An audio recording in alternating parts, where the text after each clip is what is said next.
I read a proverb. I read a proverb that said, it was a quote. He said, in all labor, there is profit. Okay? It was a quote I saw. In all labor, there's profit.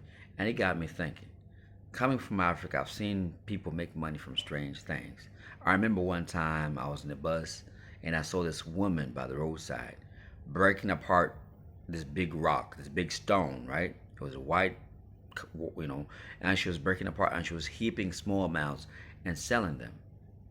I have a friend who sells moldy leaves, mulch, as organic product. The same friend also sells chicken poop. Now, of course, when the chicken craps, nobody's rushing to say, hey, there's money in that. And that's the point I'm trying to say is we have grown into a society which pushes us to have the pressure of performing in somebody else's lane. Each person we know is unique, you know. Each person is gifted with their own talents and so forth. We say that, but yet we pressure ourselves to be in certain groups. Yes, of course, women don't help when they say, I like a ball player, I like a basketball player, I like a football player.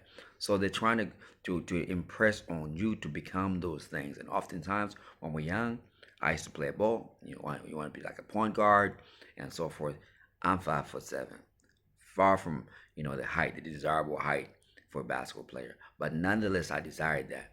And of course, when I say that to ladies, they be like, "Oh, you'd be so good because you're very quick and so forth." So the more they validate that ideology, the more you want to become that thing, and you feel like you're letting yourself down by not becoming that thing. But I'm trying to tell you that the world is full of many ways to earn a living, and earning a living to the extent that you're not competing against somebody else. You ought to compete, but not against your other person because he may be naturally gifted at that thing. You may be competing against a natural born singer. When they open the mouth, it's just like heaven comes out. And you're like taking every single lesson and you don't sound nowhere near. I can think of one person who I think has got amazing vocals, and that's Brandy. That woman can just hit all kinds of notes. Okay? So my point is that according to that quote, in all labor there's profit.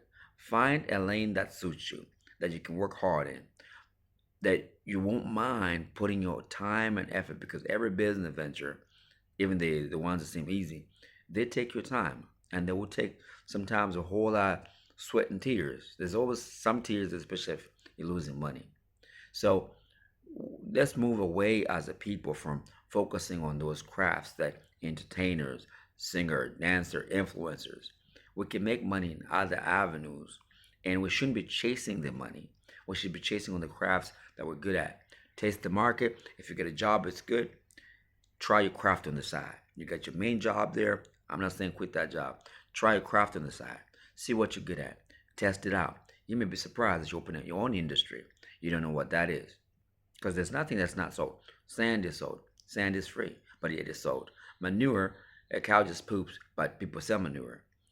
There's all kinds of ideas that you can let flow in your brain when you get removed from the confines of singer, this and that, a rapper, and you put yourself under the pressure to become that to impress who? Because at the end of the day, you're gonna reflect on your own life, saying, "What I do in my life." I mean, these days it's good. You can even do things on YouTube and make money from it. It helps when the gift that you have is the one that earns you. You still have to work, but at least you'll be enjoying doing that work, and you won't have the pressure of trying to become what someone else is or what you didn't really want, because that's life wasted. Okay?